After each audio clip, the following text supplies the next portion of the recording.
सोचिए अगर आपके सामने गहरा समंदर हो, पीछे एक जालिम बादशाह का लश्कर खड़ा हो, औरतें बच्चों को सीने से लगाए रो रही हूँ, उसी लम्हे कोई रास्ता नजर न आए। तब हजरत मूसा अलैहिस्सलाम ने आसमान की तरफ देखा और यकीन से फरमाया, हरगिज नहीं, मेरा रब मेरे साथ है। और फिर समंदर ने वो मंजर देखा जिसे क़यामत तक इंसान याद रखेगा।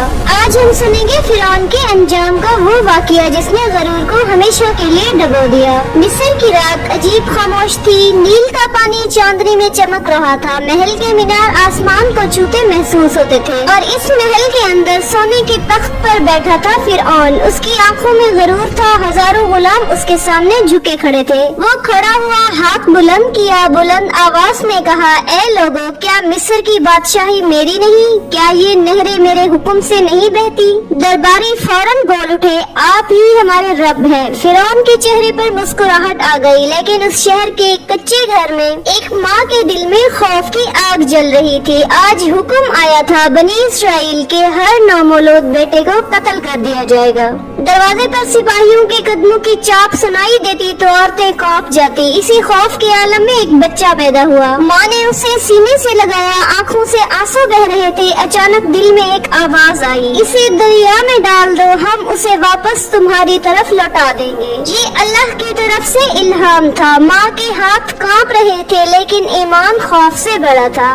उसने बच्ची को एक छोटे संदूक में रखा, नील के पानी के हवाले कर दिया। संदूक लहरों पर तैरने लगा। इधर महल में फिरौन की बीवी आसिया खिड़की से दरिया को देख रही थी। अचानक सिपाही दौड़ते हुए आए। मलका आलिया, दरिया में एक संदूक है। संदूक खोला गया, अंदर एक मासूम सा बच्चा मुस्कुरा रहा था। आसिया का दिल पिघल गया। वो बोली, ये हमारे लिए आंखों की ठंडक होगा, उसे कत्ल ना करो। फिरौन ने एक लम्हा सोचा और फिर हाथ हिला दिया, ठीक है, इसे पाल लो। इसे क्या खबर थी, जिसे वो अपनी मेहरबानी समझ रहा है वही उसकी बर्बादी का आगाज है। साल गुजरते गए, बच्चा जवान हो गया। मूसा, शाही लिबास, महल की तालीम, लेकिन दिल में अजीब सी बेचैनी थी। एक दिन शहर में उसने एक इसराइली को जुल्म सहते देखा। गुस्से में उसने मुक्का मारा और मिस्री मर गया। मूसा घबरा गए। उन्होंने फौरन कहा, ये तो शैतान का काम है। अगले दिन खबर फैल गई। फिरौन को मालूम हुआ, उसे गिरफ्तार करो। मूसा को शहर छोड़ना पड़ा। वो सहरा की तरफ निकल गए, तन्हा बेघर लेकिन अल्लाह के सहारे। सहरा की गर्मी, प्यास, तन्हाई, मगर यही तन्हाई उन्हें नबूवत तक ले जाने वाली थी।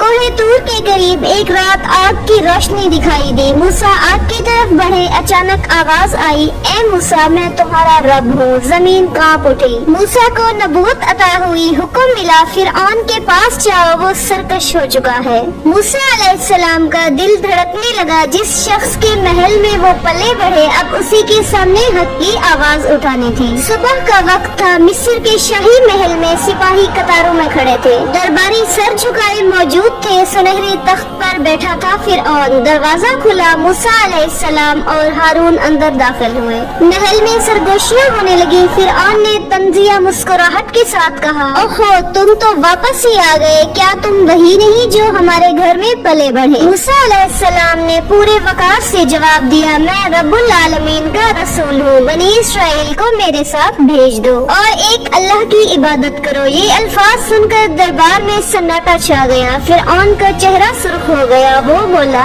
अगर तुम सच्चे हो तो कोई निशानी पेश करो। मूसा अलैहिस्सलाम ने अल्लाह के हुक्म से अपना असा जमीन पर डाला। अचानक वो एक अजीम सांप बन गया। दरबारी पीछे हट गए। खौफ फैल गया। फिर मूसा अलैहिस्सलाम ने अपना हाथ बगल में रखा और निकाला। वो चमक रहा था जैसे नूर की किरण हो।